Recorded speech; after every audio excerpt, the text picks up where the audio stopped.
இன்றைக்கி உங்களோட ரொம்பவே ஹெல்தியான ஒரு ஈவினிங் ஸ்நாக்ஸ் தான் ஷேர் பண்ணிக்க போகிறேன். இந்த ஸ்நாக்ஸ் செய்கிறதுக்கு ஒரு துளி கூட எண்ணெயோ நெய்யோ இல்லை வெள்ளை சர்க்கரையோ தேவையில்லை. வீட்டில் இருக்க இட்லி பாத்திரத்தை வச்சு சூப்பராக இதை செஞ்சிடலாம். ரொம்பவே டேஸ்டியாக இருக்கும். நீங்கள் சுட சுட காலி ஆகிட்டே இருக்கும்.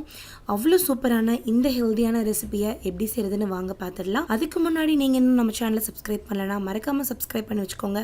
பக்கத்தில் இருக்க பெல் பட்டனையும் கிளிக் பண்ணி வச்சுக்கோங்க. இந்த வீடியோ பிடிச்சிருந்ததுன்னா மறக்காமல் லைக் பண்ணி உங்கள் ஃப்ரெண்ட்ஸ் அண்ட் ஃபேமிலிஸோட ஷேர் பண்ணுங்கள். ஹாய் ஃப்ரெண்ட்ஸ், நான் உங்கள் சுபதா ஜாக்ஸ் கிச்சன்லேருந்து. இது உங்களுக்கான சேனல். நமது மொழி ஒரு வாழைப்பழம் எடுத்து வச்சுருக்கேன்.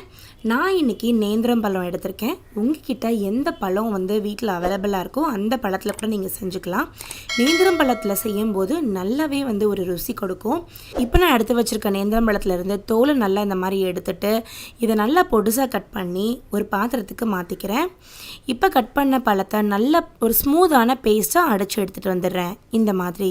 இப்போ இங்கே ஒரு மண்சட்டி எடுத்து வச்சுருக்கேன். இதில் 1/2 கப் அளவுக்கு வெல்லம் சேர்த்துக்கிறேன். அடுத்து இதில் 1/4 கப் அளவுக்கு தண்ணி சேர்த்துட்டு 2 ஏலக்காவையும் இதோடையே சேர்த்து நல்லா இந்த வெல்லம் உருகிற அளவுக்கு நம்ம இதை கொதிக்க வச்சு எடுத்துக்கலாம். பாகு பதம்லாம் எதுவுமே கிடையாது.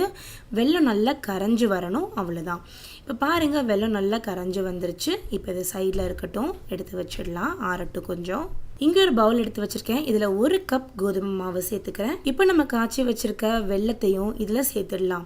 இது நல்லா இந்த மாதிரி வடிகட்டி சேர்த்துக்கலாம். இதில் சின்ன சின்னதாக ஏதாவது மண் கல் இருந்தால் கூட இதில் நல்லா உங்களுக்கு ஃபில்டர் ஆகிடும். அடுத்து இப்போ நம்ம அடித்து வச்சுருந்த வாழைப்பழத்தையும் இதில் சேர்த்துடலாம். இதில் கொஞ்சமாக முந்திரியையும் பாதாமையும் நுணுக்கி வச்சுருக்கேன், அதையும் இதில் சேர்த்துடுறேன். சேர்த்துட்டு எல்லாத்தையும் ஒன்று சொன்னாப்பில் இந்த மாதிரி கலந்து விட்டுடலாம். இது எல்லாத்தையும் மிக்ஸ் பண்ணிவிட்டு கொஞ்சம் கொஞ்சமாக தண்ணி ஊற்றி நல்லா இந்த மாதிரி திக்கான மாவாக கரைச்சி எடுத்துக்கலாம். கட்டி எதுவுமே இல்லாமல் நல்ல ஸ்மூத்தாக கரைச்சி எடுத்துக்கலாம். பாருங்கள், நல்லா கரைச்சி எடுத்துட்டேன். ரொம்ப தண்ணியாகவும் இருக்கக்கூடாது, ரொம்ப கெட்டியாகவும் இருக்கக்கூடாது.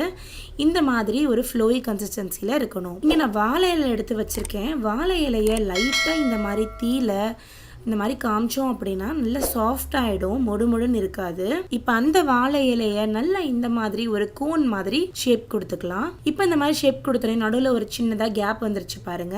இதில் நம்ம ரெடி பண்ணி வச்சிருந்த கோதுமை மாவை சேர்த்துக்கலாம். ஒரு 2.5 ஸ்பூன் அளவுக்கு சேர்த்ததுக்கு அப்புறம் இதை இந்த மாதிரி லைட்டாக ப்ரெஸ் பண்ணி திரும்ப கவர் பண்ணி எடுத்துக்கிறேன். எக்ஸ்ட்ரா இருக்க மாவை இந்த மாதிரி ஸ்பூன் வச்சு எடுத்துடுங்க.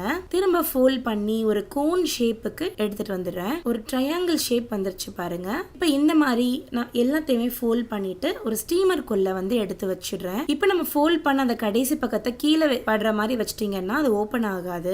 இது எல்லாத்தையுமே இப்போ உள்ள எடுத்து வச்சிடுறேன். மூடி போட்டு ஒரு 4 நிமிஷத்துக்கு ஃபுல் ஃப்ளேம்ல வச்சு நல்லா இதை குக் பண்ணி எடுத்துக்கலாம். நல்ல இலையோட கலர் மாறிடுச்சு பாருங்க. இப்போ இதை நம்ம தனியா எடுத்து வச்சிடலாம், கொஞ்சம் ஆறட்டும். இப்போ நல்லா ஆறிடுச்சு. ஓபன் பண்ணி காட்டுறேன் பாருங்க. சூப்பரான நம்மளுடைய கோதுமை மாவு வாழைப்பழம் ஸ்நாக்ஸ் சூப்பரா ரெடி ஆயிடுச்சு. இது ஈவினிங் ஸ்நாக்ஸுக்கு ரொம்பவே நல்லா இருக்கும். ஸ்கூல்ல இருந்து வர குழந்தைங்களுக்கு கண்டிப்பா இதை கொடுங்க, செஞ்சு கொடுங்க, ரொம்பவே பிடிக்கும். ஒரு துளி கூட எண்ணெய் இல்லாம இதை நம்ம செஞ்சிடலாம். வீட்டில் இருக்க குழந்தையில இருந்து பெரியவங்க வரைக்கும் எல்லாருக்குமே இது ரொம்ப பிடிக்கும். வெயிட் லாஸ் பண்ணணும்னு நினைக்கிறவங்க கூட தாராளமாக இதை எடுத்துக்கலாம். நல்ல டைஜஷன் ஆகும், நல்ல ஃபில்லிங்காக இருக்கும். குழந்தைங்க வெயிட் பண்ணணும்னு ஆசைப்படுறவங்க கண்டிப்பாக இதை ஈவினிங் ஸ்நாக்ஸாக செஞ்சு கொடுங்க. குழந்தைங்க நல்ல வெயிட்டும் இன்க்ரீஸ் ஆகும். இந்த சூப்பரான ஈவினிங் ஸ்நாக்ஸ் உங்கள் எல்லாருக்குமே பிடிச்சிருக்கும்னு நினைக்கிறேன். இந்த ஈவினிங் ஸ்நாக்ஸை ட்ரை பண்ணி பாருங்கள். ட்ரை பண்ணி பார்த்துட்டு எப்படி வந்திருக்குன்ற கருத்தை மறக்காமல் எனக்கு கமெண்ட் செக்ஷனில் சொல்லுங்கள். நான் உங்களை அடுத்த வீடியோவில் சந்திக்கிறேன். அது வரைக்கும் பை பை. நீங்கள் ட்ரை பண்ண ரெசிபீஸை மறக்காமல் இன்ஸ்டாகிராமில் என் கூட ஷேர் பண்ணிக்கோங்க.